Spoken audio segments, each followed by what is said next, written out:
Hello दोस्तों, good morning. Today we are going to discuss about EFC limited और इनके result आ गए। काफी शानदार रिजल्ट इन्होंने पोस्ट किए हैं, जिसके बारे में आज हम डिस्कस करेंगे। तो सबसे पहले हम इनका बिजनेस मॉडल समझते हैं। तो दोस्तों, जब कोई बड़ा कारपोरेट हाउस, चाहे वो इंडिया का हो चाहे आउटसाइड इंडिया हो, जैसे गूगल है, फेसबुक है, या जो अमेजन है, ये जब इंडिया में आते हैं तो ये हर जगह अपने ऑफिसेज नहीं खोलते, बल्कि इनको इनको तो ऑफिस स्पेस की जरूरत होती है। तो ये क्या करते हैं कि ये ईएफसी लिमिटेड जैसी कंपनियों के साथ एक कॉन्ट्रैक्ट करते हैं। ईएफसी लिमिटेड करती क्या है?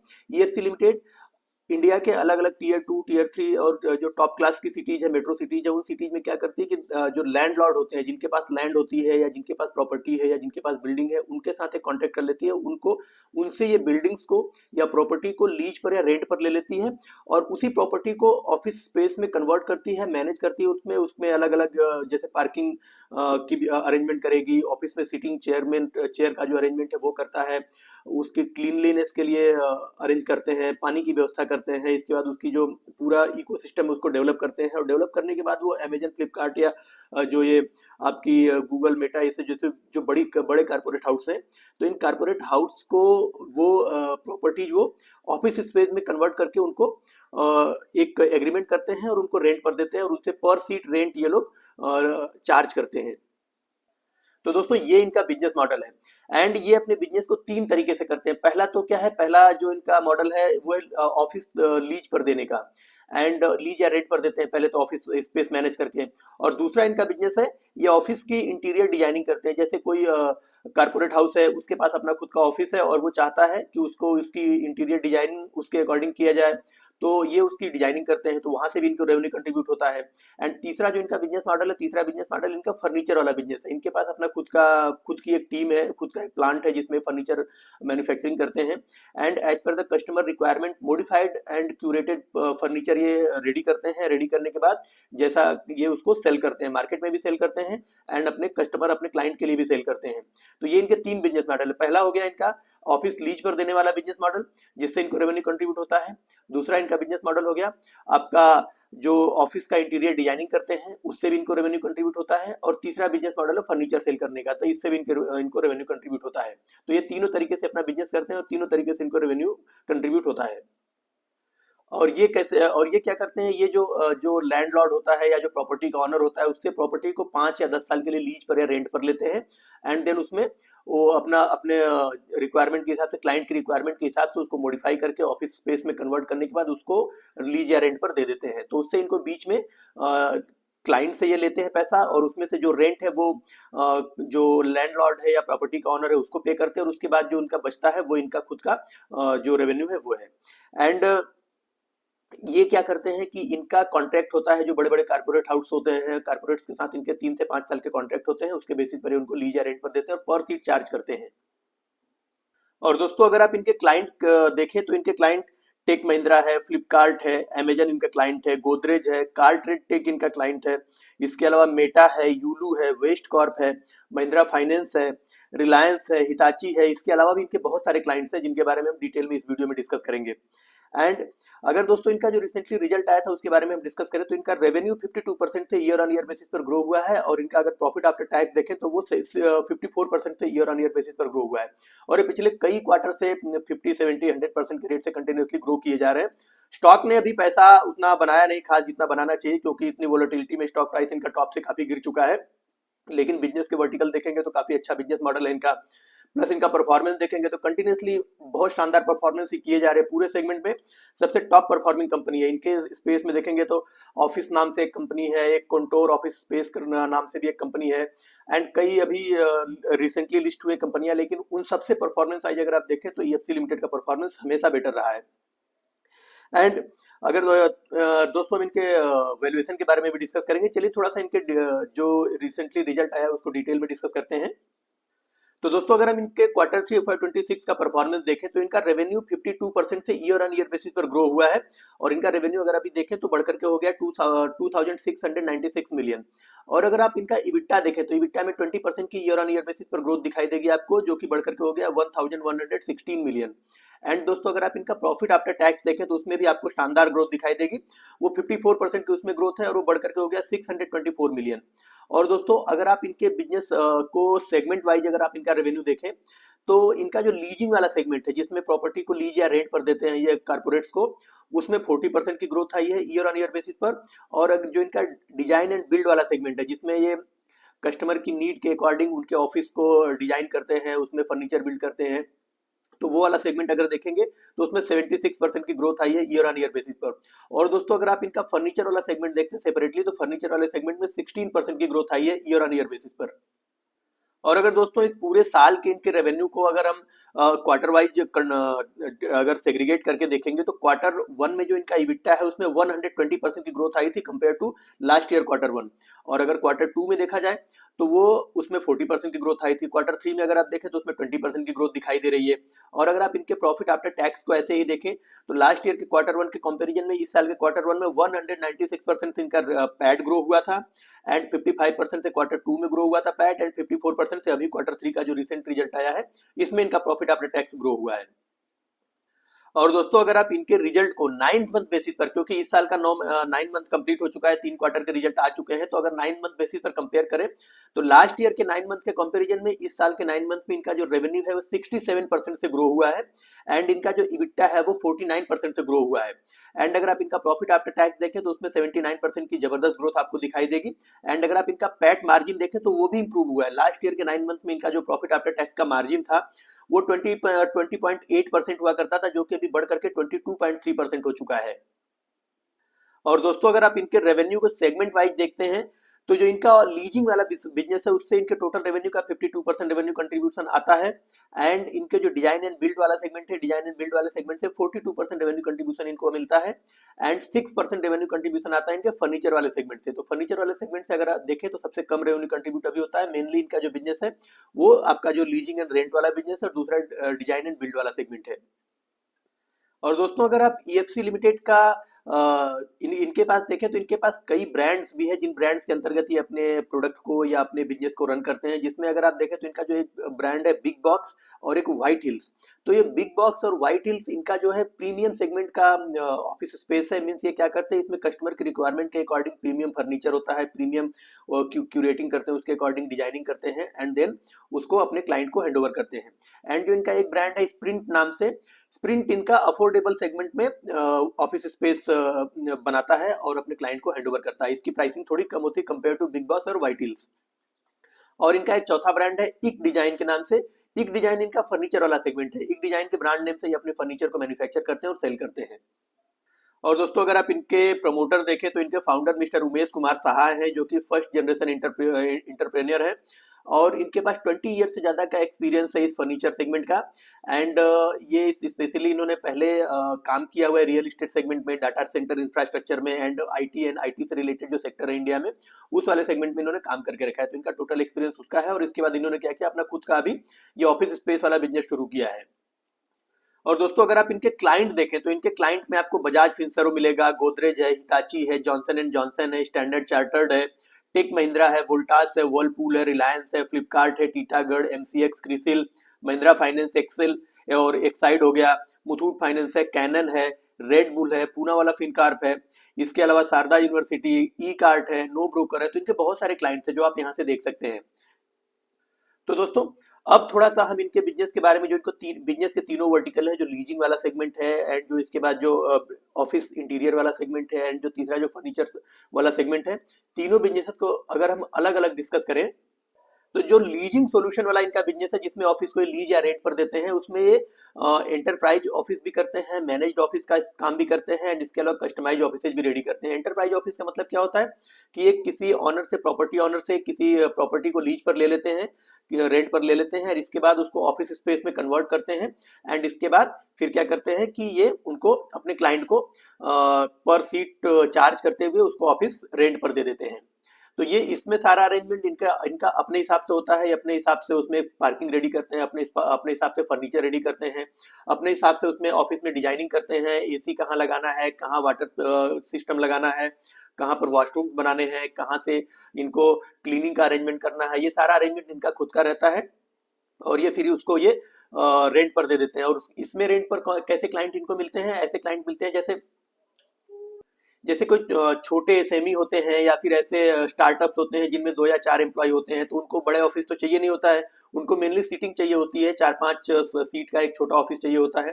तो ये उनको रेंट पर देते हैं वो, और उनसे पर सीट उसके हिसाब से चार्जिंग करते हैं। लेकिन जो बड़े क्लाइंट होते हैं, जैसे टेक महिंद्रा है, या फिर आपका मेटा है, या फिर गूगल है, तो ये या अमेजन है, तो ऐसे जब बड़े क्लाइंट्स इंडिया में आते हैं तो इनको 4-5 सीट वाला ऑफिस नहीं चाहिए होता, बल्कि बल्कि इनको चाहिए होता है बड़ा ऑफिस, जिसमें 1000, 1500, 1200 लोगों की सीटिंग का अरेंजमेंट हो, और ये उसको उस अपने हिसाब से उसको मॉडिफाई करवा पाए। तो फिर उसके लिए ये दूसरे सेगमेंट में काम करते हैं। उनके लिए क्या करते हैं, जो मैनेज्ड ऑफिस वाला सेगमेंट है या जो कस्टमाइज्ड ऑफिस वाला सेगमेंट है, इसमें काम करते हैं। ये क्या करते हैं कि कोई बड़े ऑफिस को लेते हैं, उसको उन कस्टमर की रिक्वायरमेंट के हिसाब से कस्टमाइज करते हैं, मैनेज करते हैं। उसमें उनके अकॉर्डिंग वो जो उसका स्ट्रक्चर बनाते हैं, उसके रिक्वायरमेंट के अकॉर्डिंग उसमें सीटिंग अरेंजमेंट करते हैं। उनको कहाँ पर कितने लोगों के लिए उनको कॉन्फ्रेंस रूम चाहिए, कितने लोगों के लिए उनको ऑफिस वर्क स्पेस चाहिए, कितना उनको मीटिंग रूम के लिए कितना बड़ा ऑफिस चाहिए, उसको मैनेज करते हैं। एंड देन उनकी रिक्वायरमेंट के हिसाब से ऑफिस को डिजाइन करते हैं, पेंटिंग करते हैं, उसमें जो भी अदर जो एक्सेसरीज यूज होती हैं या जो उसके जो भी फर्नीचर लगने हैं, उनके नीड के अकॉर्डिंग उनको उनका पूरा अरेंजमेंट करते हैं। एंड देन उनको वो हैंड ओवर करते हैं, और उनसे बदले में वो चार्ज रेंट लेते हैं। तो दोस्तों ये था इनका जो ऑफिस लीजिंग वाला बिजनेस है, उसका उसके बारे में हमने डिटेल में डिस्कस किया। देन अभी उसके कुछ पैरामीटर्स और देख लेते हैं। तो इनके लीजिंग वाले सेगमेंट को अगर आप दोस्तों देखें, तो इनको 11 सिटीज में इनका टोटल प्रेजेंस है इंडिया में। एंड इसमें अगर एरिया अंडर मैनेजमेंट आप देखें, तो 3,69,000 लगभग 3.69 मिलियन स्क्वायर फीट एरिया ये टोटल मैनेज करते हैं, जिसमें 73,000 से ज्यादा सीट्स हैं। एंड उसमें उसका अगर आप एवरेज ऑक्यूपेंसी देखें, तो 90% से ज्यादा एवरेज ऑक्यूपेंसी रहती है। एंड इसके इसमें इनके पास इसमें 720 से ज्यादा क्लाइंट्स है, 720 से ज्यादा क्लाइंट इनके पास है इस फील्ड में। एंड अगर आप देखें कि एवरेज जो रेंट पर सीट ये वसूलते हैं उनसे, वो 7,000 से लेकर 7,300 रुपीज तक होता है। एंड इनके 90 सेंटर्स हैं। और अगर आप इसमें देखें कि जितना ये उनसे, इसमें अगर आप इनका ओन्ड और लीज का रेशियो देखते हैं, तो इसमें 18% प्रॉपर्टी इनकी खुद की ओन्ड होती है, जो इनको खुद ये प्रॉपर्टी खरीद के लैंड खरीदते हैं, बिल्डिंग खरीदते हैं, उसको मैनेज करते हैं। और 72% प्रॉपर्टी ये लीज पर लेते हैं, जिसको ये आगे बड़े जायंट क्लाइंट्स को लीज पर देते भी हैं। एंड इसमें जो एवरेज इनका एंटरप्राइज का जो टेन्योर, क्लाइंट का जो टेन्योर पीरियड है एवरेज, वो लगभग 48 मंथ, लगभग 4 साल का टेन्योर पीरियड रहता है मिनिमम। एंड अगर आप देखें कि इनका टोटल रेवेन्यू का 23% इनके टॉप 10 क्लाइंट से कंट्रीब्यूशन आता है। एंड अगर आप इनका देखें कि मल्टी सिटी क्लाइंट फुटप्रिंट कितना है, तो 34% है। इसका मतलब क्या हुआ कि इनके ऐसे क्लाइंट जो एक से ज्यादा शहरों में इनसे ऑफिस वर्क स्पेस लेते हैं लीज पर, वो 34% है। एंड अगर आप देखें कि इनका जो एंटरप्राइज सेंट्रिक रेवेन्यू है, वो 65% है। एंड इनका 45% रेवेन्यू टू रेंट है। मतलब क्या है, मतलब ये अपने टोटल रेवेन्यू का 45% एज ए रेंट पे करते हैं प्रॉपर्टी ओनर को।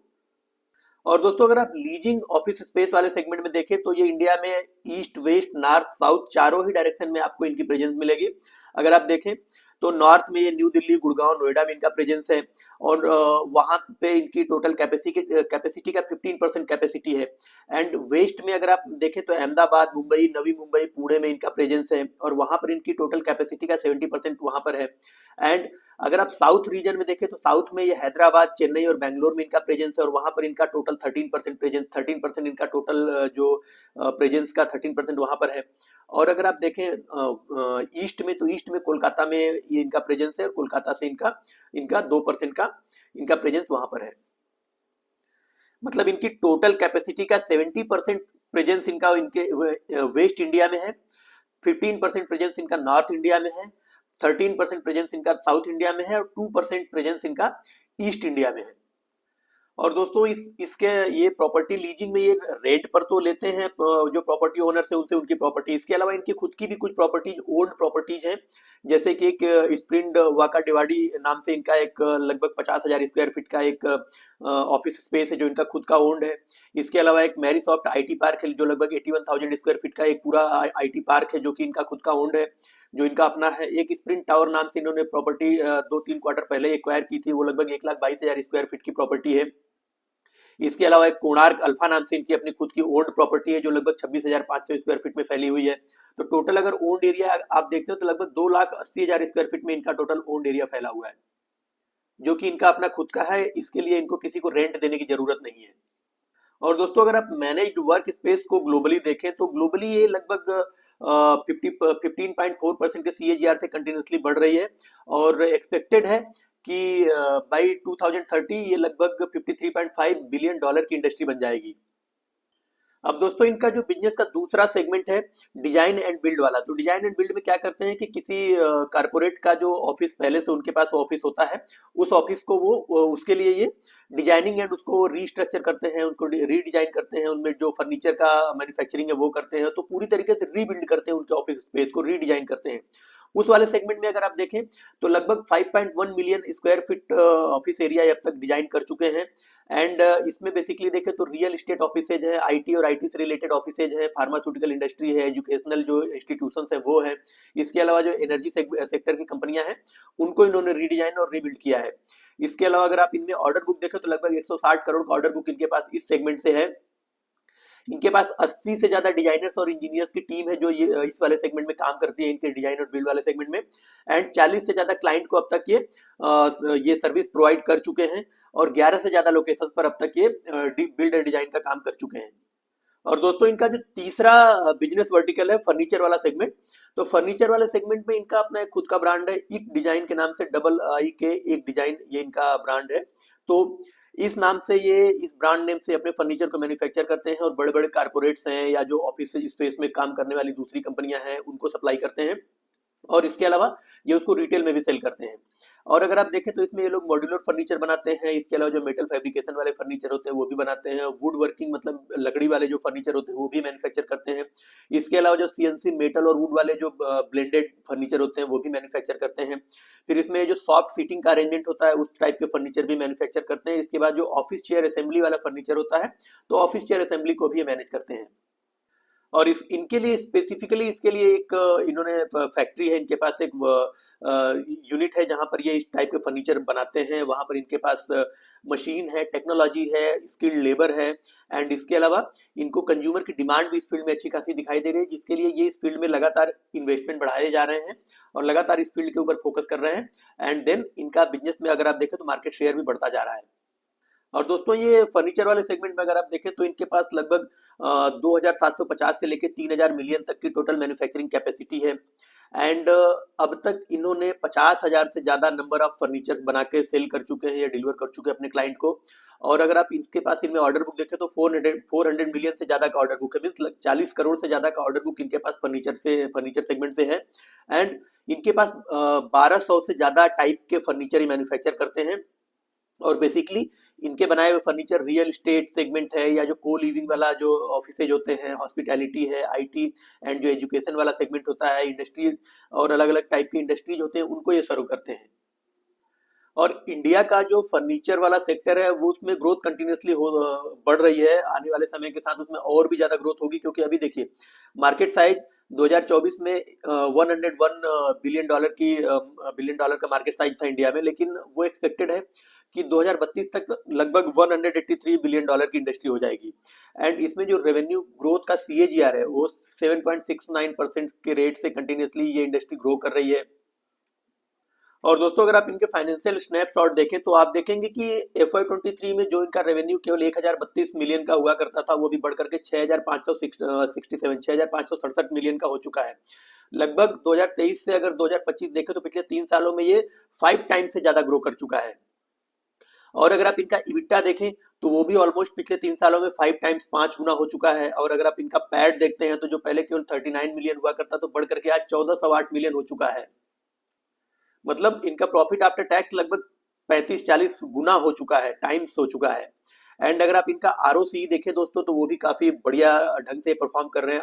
आरओसी में इनका FY23 में जो केवल 6% हुआ करता था वो FY25 में बढ़कर के 18% तक पहुंच चुका है।